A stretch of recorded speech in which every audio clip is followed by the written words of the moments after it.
이번 주 요절은 우리 출애굽기 33장 16절인데요. 모세가 우리 하나님께 드렸던 간구죠. 말씀이고 설득이고 그렇습니다. 나와 주의 백성이 자신과 백성을 위해서 함께 이야기하는 것인데요. 우리 한번 같이 한번 암송하겠습니다. 시작. 나와 주의 백성이 주의 목전에 은총 입은 줄을 무엇으로 알리까? 주께서 우리와 함께 행하심으로 나와 주의 백성이 천하 만민 중에 구별하심이 아니니까. 출애굽기 33장 16절 말씀. 아멘. 출애굽한 백성들이 이제 시내산에서 하나님과 언약을 맺죠. 그러고 나서 하나님께서 너희들이 내 백성인데 이제 내 뜻대로 살아야 된다 그러면서 십계명과 율법을 주십니다. 그리고 이제는 모세가 시내산에 홀로 올라가죠. 40일 동안 시내산에 거하면서 십계명이 쓴 돌판을 받고 또 성막의 설계도를 하나님 앞에 받는 그 긴 40일의 기간이 있었습니다. 그때 산 밑에 있던 백성들이 동요하기 시작하죠. 하루 이틀도 아니고 자기들을 출애굽한 시킨 지도자가 내려오질 않으니까. 내려오지 않는다는 말은 생사가 확인이 안 된다는 것입니다. 시내산 밑에다가 일정 부분 구획을 정해놓고 거기를 넘어오지 못하게 했습니다. 넘어오면 다 죽는 것이죠. 그러니까 가볼 수도 없고 그쪽에서도 연락도 안 오니까 모세의 생사가 확인이 안 되는 것이죠. 그러니까 백성들이 이제 동요하기 시작하죠. 그래서 이제 아론을 협박하기 시작합니다. 우리에게 신을 만들어 달라는 것이죠. 좀 엉뚱한 제안인 것 같지만 그들이 그만큼 두려웠다는 것이죠. 아론이 그 협박에 굴복해서 백성들로 하여금 금부치를 다 모아오게 하고 이제 송아지 형상을 만들죠. 그래서 뭐라고 이야기했냐면 이스라엘아 이는 너희를 애굽 땅에서 인도하여 낸 너희의 신이다 그랬단 말이에요. 그러니까 이 송아지를 만들어 놓고 이것이 하나님이라는 것이죠. 출애굽의 하나님이라는 것이죠. 그러니까 백성들이 하나님도 안 보이고 모세도 안 보이니까 무언가 보이는 것을 만들어 달라는 것입니다. 그러니까 금송아지를 만들어서 이것이 너희를 출애굽시킨 하나님이다. 이제 그렇게 백성들에게 이야기하고 그 다음 날 번제를 드리고 화목제를 드리고 먹고 마시며 즐겁게 막 뛰노는 것이죠. 그 꼴을 하나님께서 시내산에서 보신 것이죠. 모세에게 이 목이 곧은 백성을 내가 진멸하겠다. 대단히 진노하셨죠. 모세가 하나님 앞에 하나님 옛날에 언약하시지 않았습니까? 우리 조상들과 언약한 것 기억해 주십시오. 그리고 만약에 여기서 이 백성을 죽이면 이것을 알고 있는 애굽 사람들과 주변의 많은 사람들이 하나님을 조롱할 것입니다. 무능한 신이라고. 그러면서 하나님 앞에 간절히 호소하죠. 하나님 그럼 내가 멸망시키지 않겠다라고 그 말씀을 철회를 하셨습니다. 그 모세가 이제 내려와서 금송아지를 가루를 내죠.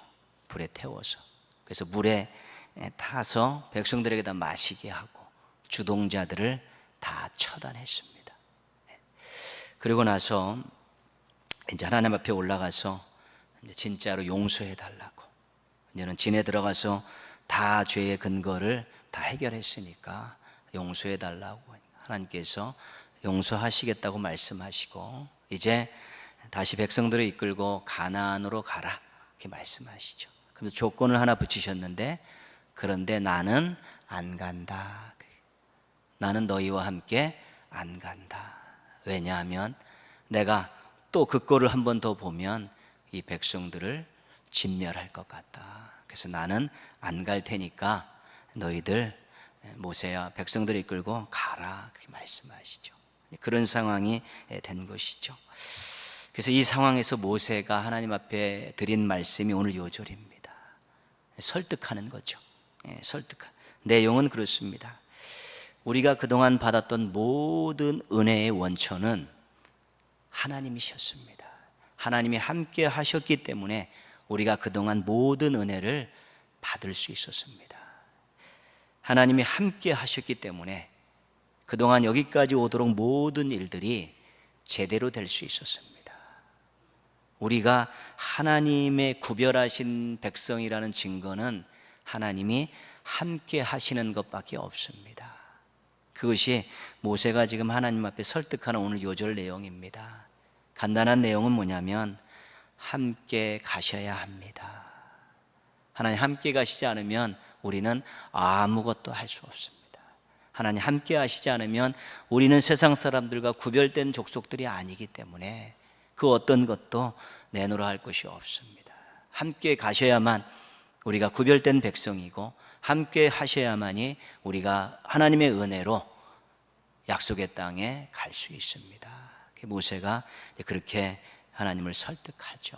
그래서 하나님께서 그래 그럼 가겠다 그러면서 또 함께 행진을 시작하신 내용입니다.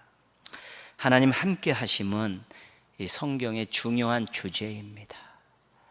하나님께서 이스라엘 백성들에게 성막을 만들게 하셨는데 그 성막의 상징적인 의미는 나 여호와가 너희와 함께 한다 그런 뜻입니다.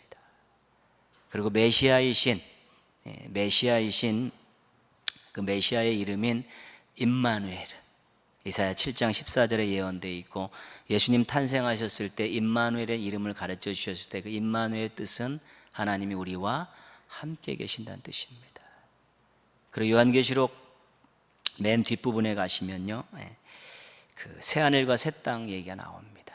21장에 새하늘과 새 땅의 중요한 특징은 뭐냐면 눈물을 닦으시고 아프는 것이나 곡하는 것이나 애통하는 것이 없다, 그런 여러 가지 내용 가운데 가장 중요한 것은 하나님이 그들과 함께 계시니 그것입니다. 그러니까 새하늘과 새 땅, 이 하나님 나라의 가장 중요한 특징은 하나님이 그 사랑하는 택한 백성들과 함께 계신다는 것이죠. 성경의 중요한 주제가 하나님이 함께 하심이고 그 하나님이 함께 하심이 실은 우리들에게 엄청난 복이 된 것이죠. 하나님이 함께 하셨기 때문에 우리가 구원받았습니다. 하나님이 함께 하셨기 때문에 우리는 계속해서 은혜를 받고 살 수 있는 것이고요. 하나님이 함께 하시기 때문에 우리는 미래에 대한 소망을 가지고 살 수 있는 것입니다. 그래서 하나님과의 관계가 단절된 것을 성경은 죽음이라고 이야기합니다. 그리고 하나님과의 관계가 소통이 되고 하나님이 함께 하시는 것이 영생인 것입니다. 그래서 오늘도 우리가 하나님이 함께 하신다는 믿음을 갖고 살고 있고요. 그럼 하나님이 함께 하시면 나는 하나님의 은혜로 살고 있고 얼마든지 미래에 대한 소망을 가질 수 있고 그 어떤 공격으로부터 보호함을 받을 수 있고 하나님 함께 하시면 나는 하나님 영광을 위해 살아가는데 정말 모든 것들을 공급할 수 있다는 그런 확신, 감격, 이런 것들이 신앙인들에게 넘쳐나게 되어 있는 것이죠. 근데 함께 하신다는 것이 머리로는 이해가 되는데 삶에서 경험하지 못하고 삶에서 그것들을 기대하지 못하면 그것은 아무런 지식적인 신앙입니다. 하나님이 언제 어디서나 나와 함께 하신다는 것을 삶 속에서 경험하고 그것을 기대하고 살아가게 될 때 신앙인들에게는 큰 설레임이 있고 감격이 있고 또한 용기 100배에서 살 수 있는 것입니다. 하나님이 함께 하신다는 것은 약속이고요. 하나님이 함께 하신다는 것은 현실이고요.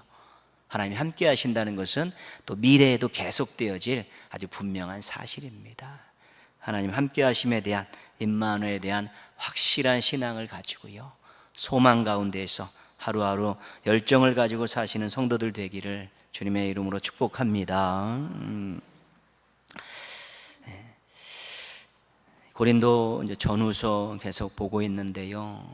사도 바울이 2차 전도 여행 때 고린도 교회를 개척을 했습니다. 그리고 1년 6개월을 거기서 목회했죠. 그러니까 1년 6개월을 있었다는 것은 교회의 기반을 거의 다 잡고 일꾼들도 다 세운 것이죠. 데살로니가 교회 같은 경우는 3주 정도밖에 없었거든요. 근데 거의 1년 6개월을 머물렀다는 건 교회를 아주 잘 견실하게 세우는 것이죠. 그리고 3차 전도 여행 때 바다 건너 에베소에 와서 고린도 교회 이렇게 소식을 들으니까 문제가 많이 생겼습니다. 갈등도 심해졌고 또 가지고 온 그런 신앙에 대한 그런 질문들도 보니까 무언가 조언을 해줘야 될 필요가 있어서 그것을 기록해서 편지로 보냈는데 그게 고린도 전서입니다. 그러니까 고린도 전서는 1년 6개월 목회한 교회의 어떤 문제와 갈등을 해결하기 위해서 보냈던 일종의 사랑의 편지이고 목회 서신이고 그렇습니다. 그런데 그 고린도전서를 보내고 나서 또 소문을 들으니까 고린도 교회에 어떤 문제가 생겼냐면 사도 바울의 그 지도자 사도성을 비판하는 사람들이 생겼습니다. 가짜라고, 사입이라고. 그런데 고린도 교인들도 거기에 홀딱 넘어가 버린 것입니다. 그러니까 굉장히 마음에 분노가 치솟았죠. 자기를 폄훼하는 지도자들 때문에도 그렇지만 1년 6개월 동안 잘 복음 전하고 훈련시켜 놨는데 사도 바울에 대해서 그렇게 쉽게 마음이 뒤집힌 고린도 교회 그 교인들에 대해서도 섭섭함도 있었고 분노도 있었습니다. 그래서 쫓아갔습니다. 배를 타고 건너가 가지고 이런저런 이야기들을 하고 문제를 해결하려고 했는데 문제가 해결이 안 됐습니다. 고린도 교인들도 사도 바울의 진정성을 믿어주지 못했고 여전히 그 지도자들도 나름대로 자신들의 그런 의지를 꺾지 않고 있었던 것이죠. 그래서 내가 다음에 와서 이야기하자. 그리고 다시 돌아왔습니다. 돌아와서 찝찝하게 화를 시키면서 이제 곰곰이 생각하는 것이죠. 생각하다가 내린 결론이 오늘 1절 말씀입니다. 어떤 결론을 내렸냐면요, 같이 한번 읽겠습니다. 내가 다시는 너희에게 근심 중에 나아가지 아니하기로 스스로 결심하였노니. 그렇잖아요. 마음의 변화가 생겼습니다. 이제는 가지 않아야겠다. 가야겠다고 내가 약속은 하고 왔지만 가지 않아야겠다라고 생각했죠. 좋지 않은 마음을 가지고 좋지 않은 감정을 가지고 가는 것이 유익하지 않다고 판단한 것입니다. 자기의 억울함을 풀겠다고 분한 마음으로 갔다가 오히려 더 악화될 수 있다고 판단한 것입니다. 마음도 상하고 험한 말 하면서 평정심을 잃어버린 자신의 모습을 보여주는 것 결코 유익하지 않다고 판단한 것이고요. 또 지도자의 분노한 표정과 말을 듣는 고린도 교회 교인들도 상처를 받을 수 있다라고 생각한 것입니다. 이것은 내가 이 분한 마음을 가지고 가서 그들과 대화하다가 분노를 참지 못하고 험한 말 쏟아내고 막 책망하고 그랬을 때 그들이 나의 지도자에 대한 실망, 또 그들이 받을 상처, 이런 것들이 별로 유익되지 않는다고 이제 판단한 것이지요. 그래서 사도 바울은 이런 상황과 이제 결심을 하게 되고 그런 상황과 결심을 하게 된 그 배경을 한 단어를 가지고 설명을 합니다. 3절, 2절, 3절의 말씀에 나와 있는데요. 3절 말씀만 한번 같이 읽겠습니다. 내가 이같이 쓴 것은 내가 갈 때에 마땅히 나를 기쁘게 할 자로부터 도리어 근심을 얻을까 염려함이요 또 너희 모두에 대한 나의 기쁨이 너희 모두의 기쁨인 줄 확신함이로다. 이런 결심을 하게 된 그런 배경을 설명하면서 어떤 단어를 이야기하냐면 기쁨이라는 단어를 이야기하고 있습니다. 그러니까 사도 바울의 고백입니다. 고린도 교인들이 자신의 기쁨이라는 것입니다. 그들이 신앙생활 잘하는 그 모습이 자신에게 기쁨이라는 것이고요. 또 자신이 그 교회를 위해서 여지껏 애쓰고 수고하고 목회했던 모든 목적은 그들에게 신앙적인 기쁨을 주기 위해서였다는 것입니다. 그러니까 서로에게 기쁨이 돼야 된다는 것이 사도 바울이 그 교회를 개척하고 목회를 하면서 가졌던 아주 귀한 생각이죠.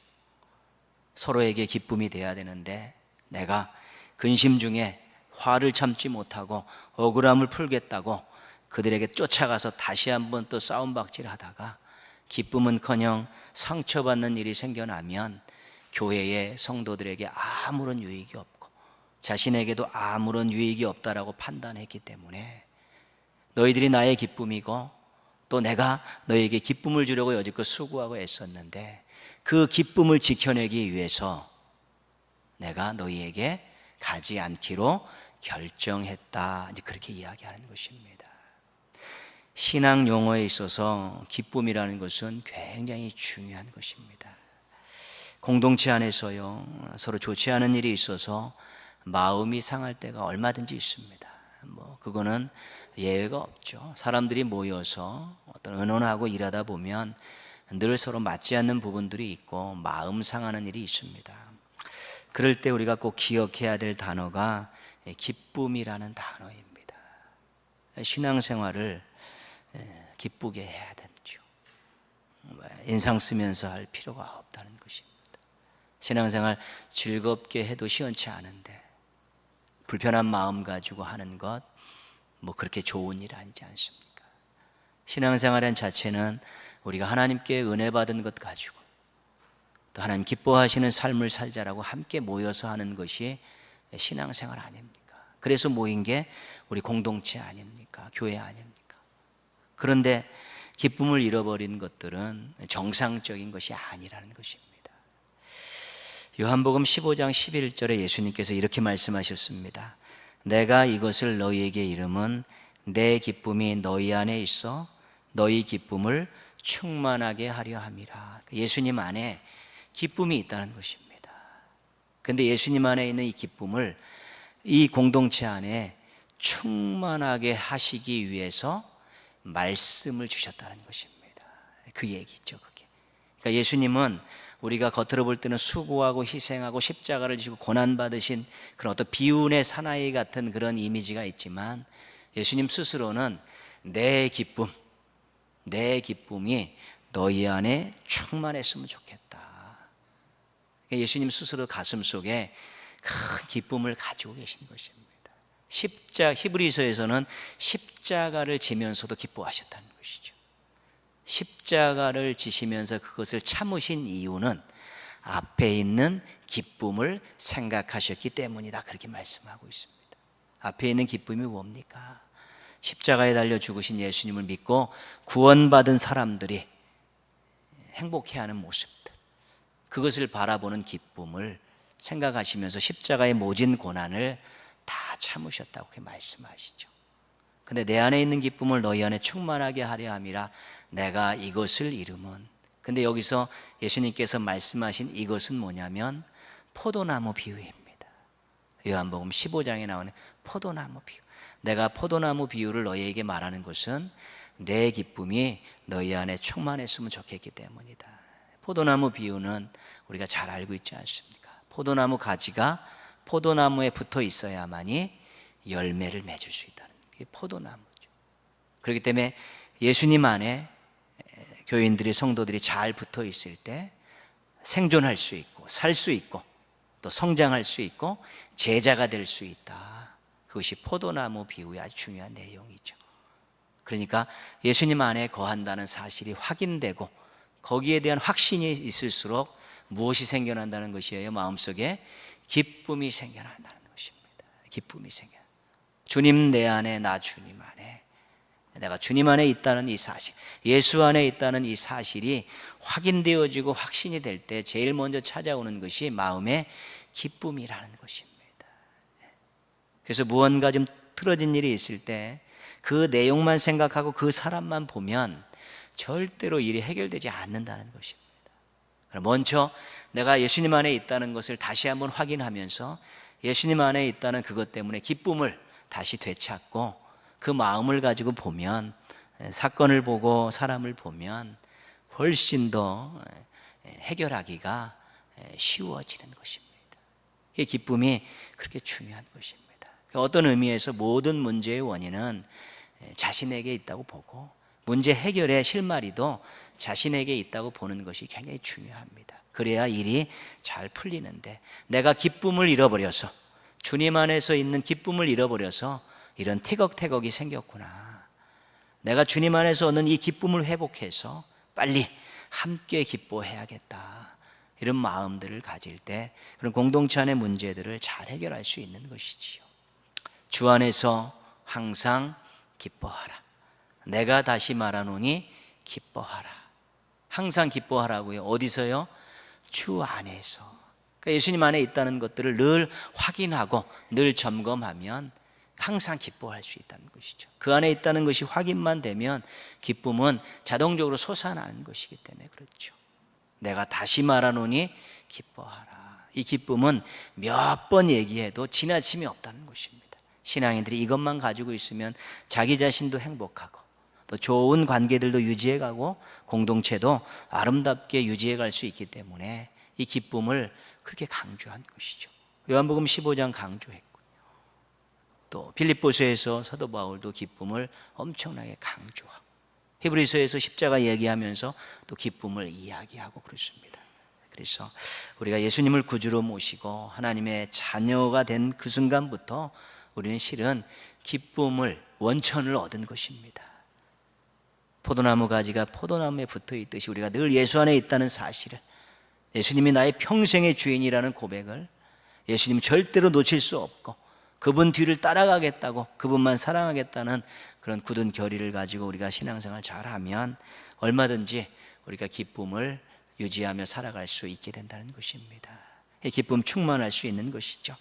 예수님과의 관계가 항상 아름다워서 기쁨을 유지하시고 그 기쁨으로 좋은 관계와 아름다운 공동체를 만들어가는 우리 행복한 신앙인들 되시기를 주님의 이름으로 부탁드리겠습니다. 기쁨을 유지해야 되기 때문에 가지 않았다고 이해를 구합니다. 그리고 나서 가지 않은 대신 편지를 썼는데 그 눈물로 쓴 편지에 대한 이유를 설명해 주죠. 4절 말씀에 나와 있죠. 같이 한번 읽겠습니다.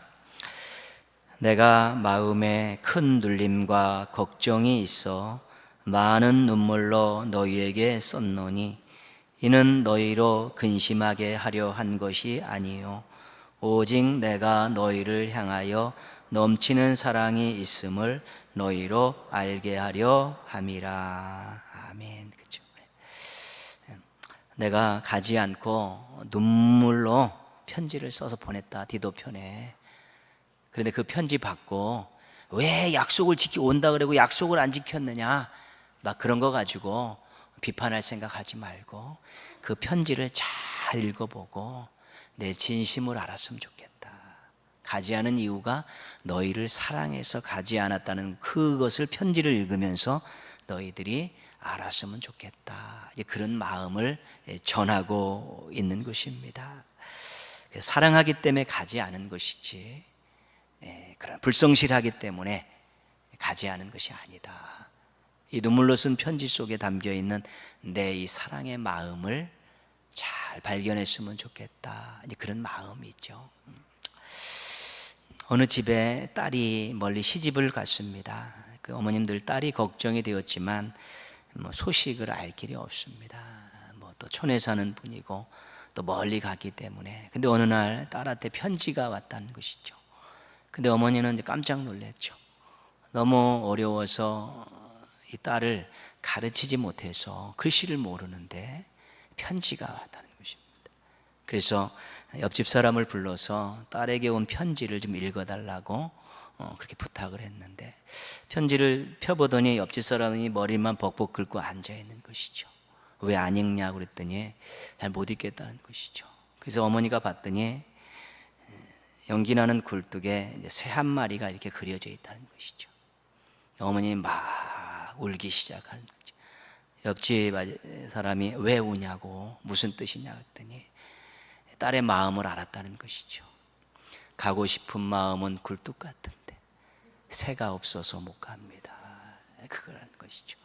그 딸의 그 편지 속에 있는 진심을 알고 막 우는 것이죠.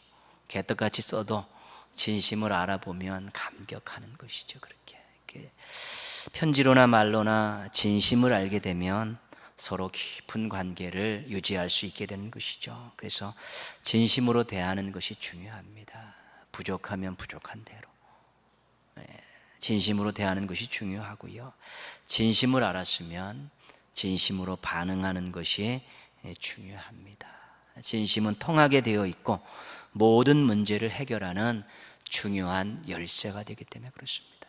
자꾸 포장하려고 하고 가리려고 하고 숨기려고 하다가 일들이 막 배배 꼬이는 일들이 굉장히 많습니다. 그냥 툭 터놓고 이래서 이랬고 이래서 이랬다 그러면 쉽게 해결될 수 있는 일들이 실은 오랜 세월 동안 오해로 얼룩져서 얽혀가지고 그 관계를 풀어내지 못하는 일도 생겨나는 것이죠. 그래서 진심이라는 것이 굉장히 중요하지요.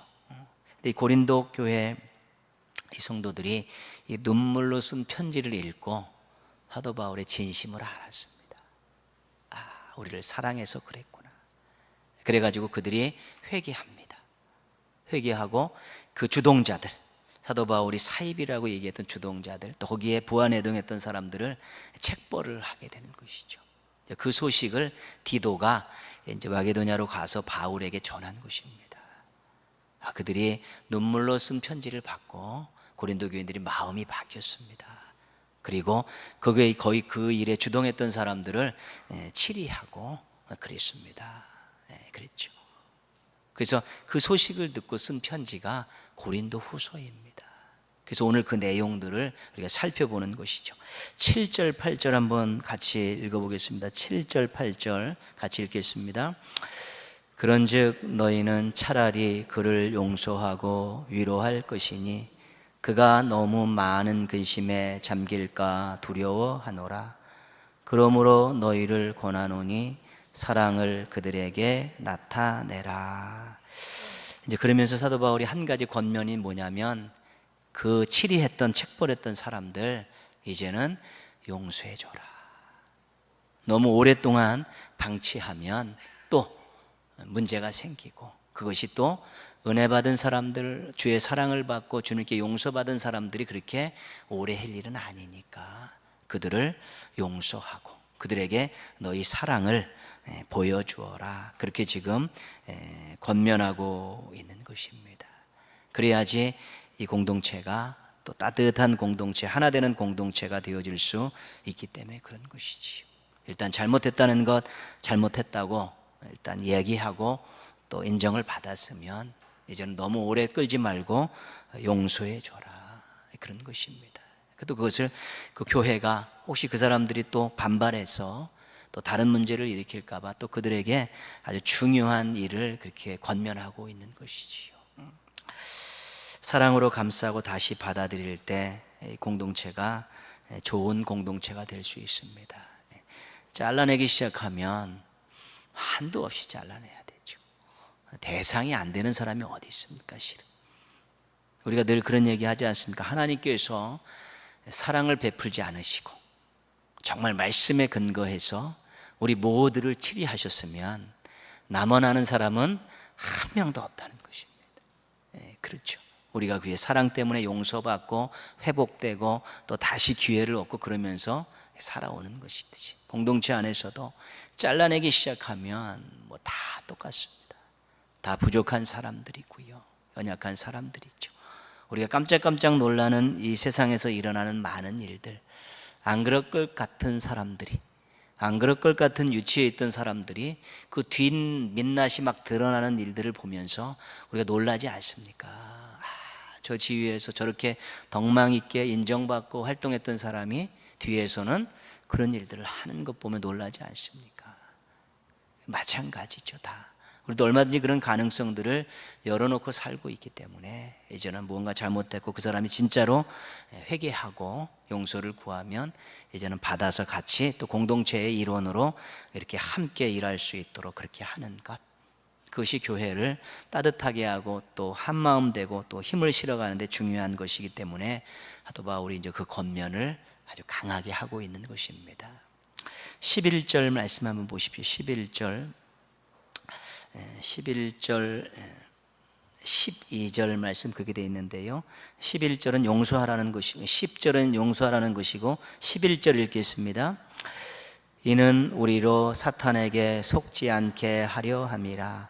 우리는 그 계책을 알지 못하는 바가 아니로다. 그래서 용서를 이야기하다가 사탄을 이야기하는 것입니다. 그러면 사탄이 하는 일 가운데 한 가지가 용서하지 못하게 하는 거라는 것입니다. 용서하지 못한다는 것은 자신의 분함과 억울함이 아직 해소가 되지 않았다는 것입니다. 그리고 그 상대방에 대한 미움도 아직 거치지 않았다는 것입니다. 그러면 자기 자신의 이 마음을 아직 풀어내지 못하고 상대방에 대한 미움도 아직 해소하지 못하면 실은 그 마음에는 평안함이 없는 것입니다. 하나님 나라가 이루어질 수 없고요. 그 마음밭에는 말씀이 떨어져서 싹을 틔울 수가 없는 것입니다. 그러면 누가 제일 좋아합니까? 사탄이 좋아하는 것이죠. 그 일을 하려고 지금 활동하고 있지 않습니까? 사탄의 전공이자 사명은 성도들로 하여금 신앙 안에 제대로 서지 못하게 하는 것이고, 은혜의 울타리 안에 바깥으로 나가게 하는 것이고, 그들이 하나님께서 주신 것들을 받지 못하도록 통로들을 다 막는 것인데요, 그 중에 한 가지가 용서하지 못하는 마음입니다. 분한 마음, 억울한 마음, 미움, 이런 것들을 간직하고 있으면 그것은 딱 좋은 것입니다. 그렇기 때문에 이 사탄의 계책이 있는데, 너희들이 용서하지 않고 질질 끌고 그를 왕따시키고 계속 공동체의 일원으로 받아들이지 않으면 그거는 옆에서 박수치는 사람이 있는데 그게 바로 사탄이다. 그 계책에 넘어가지 마라. 지금 그렇게 이야기하고 있죠. 용서하라는 말을 아주 그렇게 심각하게 이야기하는 것이죠. 용서하고 안 하고가 개인의 문제이기도 하지만 공동체의 문제이기도 하기 때문에, 관계의 문제이기도 하기 때문에 지금 그렇게 사탄이라는 심각한 말을 쓰면서 그렇게 이야기하고 있는 것이지요. 그래서 용서하지 못하는 그 마음, 나중에는 야, 너 그거 하나 용서하지 못하면서 무슨 주의 일을 한다고 그러느냐, 이제 그런 마음들을 옆에다 막 심어주는 거죠. 와서 무언가 좀 하려고 좀 그러면 너 그거 하나 용서하지 못하면서 네가 무슨 뭐 한다고 그러느냐, 그런 자책하는 마음들이 막 생겨나게 하는 것입니다. 그런 것이죠. 번뜩번뜩 생각, 그러면서 주춤하게 하는 것이죠. 항상 주님을 위해서 무언가를 하려고 팔을 걷어붙이는 순간은 항상 시험이 있다는 것을 기억해야 됩니다. 근데 그 중에 한 가지가 자신이 아직 털어내보지 못한 것들, 해결하지 못한 것들을 와서 옆에서 쿡쿡 찔르는 것이죠. 그런 밴데기 소갈딱지 갖고 무슨 네가 주의를 하겠다고 그러는 거냐, 그런 미워하는 마음을 가지고 무슨 일을 하겠다는 거냐, 그런 마음들을 심어주면 본인이 막 주춤주춤 거릴 수, 의기소침해가지고 막 나서지 못하게 되는 것이죠. 그럼 또 주 앞에 와서 또 눈물 흘리면서 또 자신 자책하면서 또 기도하고 막 그러지. 그 진심으로 용서가 안 되기 때문에 그것이 늘 찌꺼기로 남아있으면 늘 사탄의 먹잇감이 될 수밖에 없는 것입니다. 그런 것들이 우리들에게 있어서는 굉장히 많이 경험되어지는 일들이지요. 용서는 하나님께서 우리에게 행하신 큰 사랑입니다. 그 용서는 예수님께서 우리에게 행하신 큰 은혜입니다. 그 용서가, 신적인 용서가 있었기 때문에 죄의 문제가 해결이 된 것입니다. 그 신적인 용서 때문에 우리 하나님과의 관계가 개선이 되어지고 다시 시작된 것이고요, 그 신적인 용서 때문에 우리가 새로운 인생을 살게 된 것입니다. 실은 우리의 인생의 이 기반이 하나님의 은혜죠. 은혜 위에 세워졌는데 그 은혜 중에 가장 근저에 있는 것이 용서의 은혜입니다. 우리의 죄의 문제를 예수님이 친히 십자가에 못 박혀 죽으심을 통해서 해결해 주셨는데, 죄인인 우리들을 용서하시지 않으시면 아들을 보내실 수 없고 생명을 주실 수 없는 것입니다. 진심으로 모든 희생을 감수하시면서 우리를 용서하셨기 때문에 그 용서 위에 우리가 우리의 인생을 지금 건설해 나가고 있는 것인데요, 그렇기 때문에 내가 용서받았기 때문에 용서해야 된다는 그런 생각들이요, 내가 용서함을 통해서 나도 자유를 얻고 상대방도 자유를 얻고 나의 용서를 통해서 또한 공동체가 화목해진다라는 그런 여러 가지 생각들을 가지고 용서하지 못하는 마음들을 우리가 잘 해소해 나가고 또 처리해 나가면서 우리가 성장해 가는 것이고 또 성숙해질 수 있게 되는 것입니다. 안 받았으면 하라고 이야기하시지 않습니다. 하나님 먼저 우리를 사랑하셨기 때문에 너희도 서로 사랑하라고 말씀하시는 것이고, 하나님께서 독생자를 희생하시면서 먼저 우리를 용서하셨기 때문에 너희도 용서해야 된다라고 말씀하시는 것이지요. 주시지 않고 우리에게 요구하는 것은 없습니다. 다 먼저 선은혜를 주시고 우리에게 요구하시는 것이기 때문에, 그런 주제가 딱 떠올랐을 때 내가 받은 것을 먼저 생각하게 되면 그런 것들을 실천하기가 조금 더 쉬워질 수 있다는 것입니다. 나도 이런 큰 사랑을 받았는데 작은 사랑 베풀며 살아야겠다. 나도 이런 큰 용서 받았는데 작은 것 용서하며 살아야겠다라는 것이 진정한 우리가 우리의 삶과 신앙을 아름답게 만들어가는 데 가져야 될 아주 중요한 생각들이지요. 그 생각 가지고 또 기도해서 자기의 속에 있는 안 좋은 그러한 욕망들이나 그런 격정의 그런 생각들을, 감정들을 또 기도하면서 맡기면서 우리가 한 가지씩 이렇게 풀어가는 것입니다. 그래서 사도 바울이 고린도 교회를 사랑하는 마음을 가지고, 너희들이 기쁨을 유지하고 우리 서로 기뻐하기 위해서 내가 분한 마음을 가지고 너희에게 가지 않겠다. 그리고 앞으로 너희들이 정말 떳떳하게 시험당하지 않고 아름다운 공동체를 만들기 위해서 그 잘못됐던 사람들, 치리했던 사람들 용서하고 사랑을 가지고 서로 이제 품어라. 그렇게 권면하고 있는 것입니다. 그래서 우리 신앙생활 하시면서 기쁨 잃어버리지 않도록 조심하시고요. 행여 또 어떤 일이 있을 때 주님께 받은 용서 생각하면서 작은 것들도 용서하며 사셔서 여러분 마음에 평안함이 있고 또 관계에 아름다움이 있고 또 공동체에 기뻐할 일이 넘쳐나는 그런 귀한 시간들을, 기회들을 많이 보내며 살아가는 우리 멋쟁이 신앙인들 되시기를 주님의 이름으로 축복합니다.